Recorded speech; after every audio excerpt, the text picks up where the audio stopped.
Lorsque vous offrez un vélo à votre enfant, vous ne savez pas où ça peut vous mener. Lorsque vous avez l'idée de créer un réveil pour que votre enfant en bas âge sache s'il faut dormir ou bien simplement être réveillé, c'est la même chose. Vincent Claessens est né dans une famille d'entrepreneurs, les propriétaires des Vernis Claessens. En 1980, il a acheté son premier BMX. 3 ans plus tard, il fonde le club BMX qui est aujourd'hui le plus grand club de 2 roues de Suisse. Je n'ai pas vérifié, c'est lui qui me l'a dit. Encore un peu plus tard, en 2021, sa fille devient championne d'Europe de la discipline. 1 an plus tard, vice-championne du monde. Zoé Claessens, vous avez déjà entendu parler d'elle? Bon. Dans un autre domaine, Vincent Claessens a créé justement Kids Sleep, ce réveil pour les petits. En 2000, 17 ans plus tard, il revendra cette société après avoir vendu 1 million de ces réveils pour lequel il a déposé un brevet. Vincent Claessens est aussi le père d'une grande famille avec 6 enfants et 3 enfants d'accueil dont 2 souffrent d'autisme. Vous l'aurez compris, donner le fruit de sa croissance plus loin. Visiblement, ça parle à notre invité. Bienvenue, Vincent Claessens.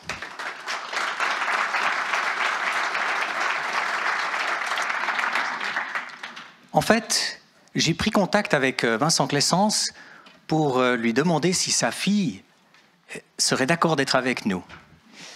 Elle était en train de partir pour une compétition aux États-Unis, c'est juste. Et en discutant avec lui, en googlant un peu, je me suis dit, mais ce monsieur Claessens, il est vraiment intéressant. Ce serait vraiment bien de l'inviter. Alors, comme on a invité sa fille, et pour ceux qui ne savent pas ce que c'est un BMX, une petite vidéo qui vous montre ses exploits. I can't wait to see what's going to happen next. Si jamais elle est à droite, avant-dernière avec le maillot de championne d'Europe.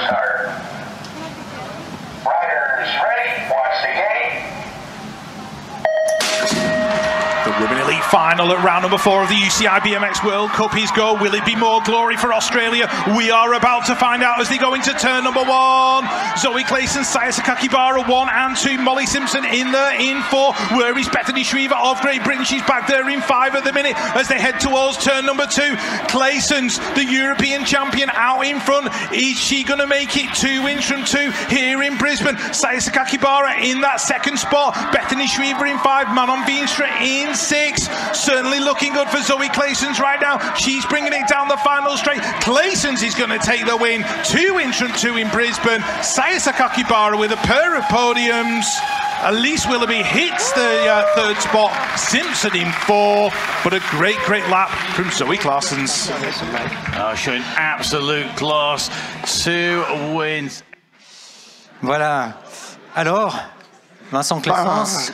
Ça me fait frissonner, quoi. Franchement, là, chaque fois que je vis des moments pareils, ça vibre en moi, quoi. Alors, quel père vous avez été? Finalement, vous étiez passionné de BMX, et puis vous avez transmis cet intérêt à plusieurs de vos enfants. Et puis, est-ce que vous aviez, comme la maman de Martina Hingis, l'intention d'en faire des champions du monde? Alors là, franchement, absolument pas. Bon, ça part d'une passion que j'ai eue à partir de l'âge de 12 ans qui m'a permis de démarrer un peu le BMX en Suisse. Cette passion qui m'a jamais quitté. Et jamais j'avais la moindre ambition pour mes enfants. La seule ambition sportive. Pas que vous croyez que je suis un mauvais père. Non, mon ambition pour mes enfants, elle était de pouvoir les faire grandir en toute sérénité et leur apprendre les valeurs de la vie, qui sont les valeurs de se battre, de tomber, de se relever. Alors, j'avais choisi le bon sport de ce côté-là, parce qu'on tombe beaucoup, on se relève parfois un peu cassé, parfois pas.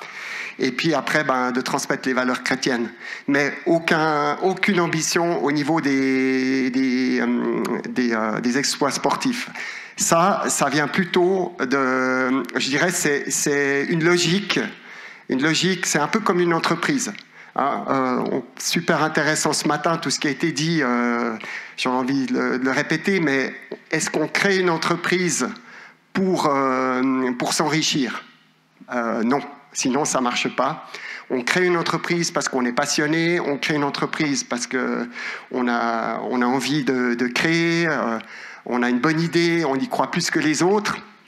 Eh ben, avec ces enfants, le but de mettre nos enfants au sport, c'est pas pour les résultats, c'est pour ce que ça va leur apporter. Après, s'ils en font, je dis pas qu'on vibre pas et qu'on n'est pas content. C'est pour autant que l'enfant soit content, on est content. Et dans notre famille, avec nos 6 enfants, dont 5 qui roulent, ben, on en a une qui excelle. Il y en a un autre qui a 25 ans, mais qui se bat en Coupe du Monde pour passer les 8e de finale. Ben, pour autant qu'il puisse être content, ben moi je suis content, quoi. On a encore 2 filles qui rament. Voilà, les valeurs, elles sont là. Et nous, les parents, on est là pour vraiment pas pour être les locomotives, mais on est là pour les pousser quand ils sont en bas. Moi, j'aime bien dire ça, parce que si nous, on devient les locomotives, à ce moment-là, il y a un problème. Est-ce que finalement, vous dites que vous poussez vos enfants désormais, qui ont atteint quand même des beaux niveaux de compétition. Est-ce que c'est une intentionnalité, c'est une opportunité? Comment vous vivez ça? En fait, vous avez dû changer complètement de style de vie pour être finalement au service de vos enfants, ou bien est-ce que c'était de toute façon une priorité? Non, pas du tout une priorité. Non, je ne les pousse pas, je les soutiens. C'est très différent, parce que ça veut dire que quand je les soutiens, j'ai le rôle dans la vie de tous les jours, mais dans la vie d'un sportif, il y a toujours des hauts et des bas. Et moi, mon rôle en tant que père, je le vois vraiment comme celui qui aide quand les jeunes sont en bas, que ce soit dans le sport ou dans la vie. Donc, je les laisse faire leur chemin. Si je vois que tout va bien, à la limite, j'essaye d'être le moins présent possible.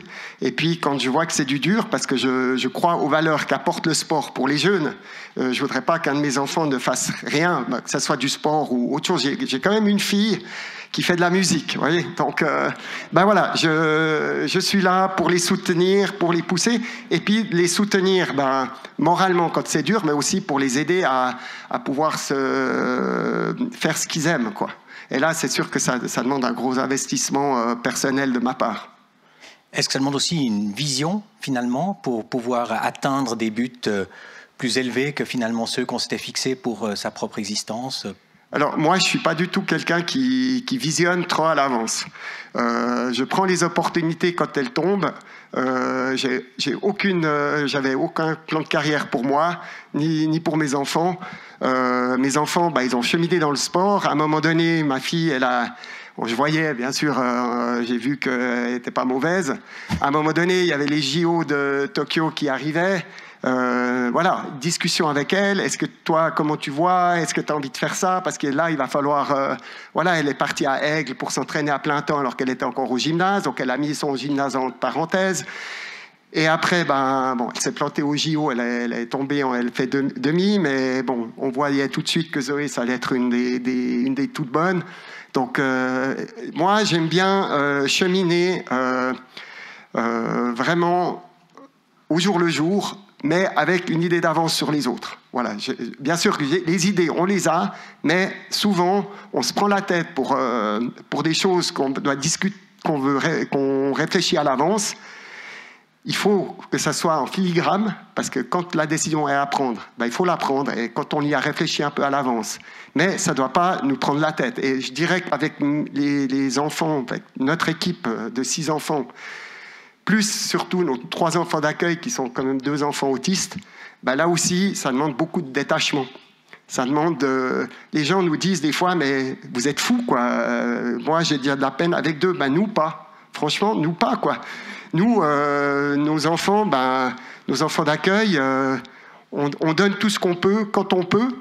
bien sûr qu'on est comme tout le monde, on a beaucoup de limites, des fois on pète les plombs, mais on sait à quoi se tenir aussi, parce que là, il y a le côté de la foi qui bien sûr, est absolument primordial, que ce soit dans mes entreprises, ou dans ma famille, ou dans le sport, quoi. Alors, juste avant de revenir à la foi, peut-être une question, vous parlez d'être plutôt celui qui saisit les opportunités. Ouais. L'histoire du réveil, là, qui s'est vendu 1 million d'exemplaires, c'était une opportunité, ça s'est mis en place facilement. Donc, quand on a une opportunité, ça veut dire que c'est facile, après, on n'a qu'à suivre le... Non, non, c'est pas aussi simple que ça. Alors, moi, c'est vrai que je suis un entrepreneur dans une famille d'entrepreneurs. Quand j'étais petit, on me posait la question « Qu'est-ce que tu veux faire ?» Moi, je disais « Inventeur, réalisateur ». Alors, le côté invention, je dirais, c'est le côté le plus facile. Parce que les bonnes idées, il y en a partout, en fait. L'idée du réveil, je l'ai eue, je n'ai pas cherché, j'étais pas allé, il faut que je trouve une invention pour que je devienne millionnaire.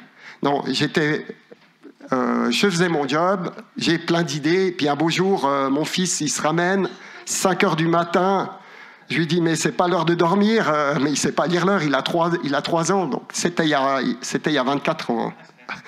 Je le ramène, et puis voilà, l'idée, elle vient, je pose la question à ma femme, elle dit, ah, mais c'est une super idée, ça, c'est rare qu'elle me dise ça. Et voilà, après, on commence à se dire, ah ben tiens, je vais faire ce produit, on place les briques, mais jamais je me suis dit, je vais créer une entreprise.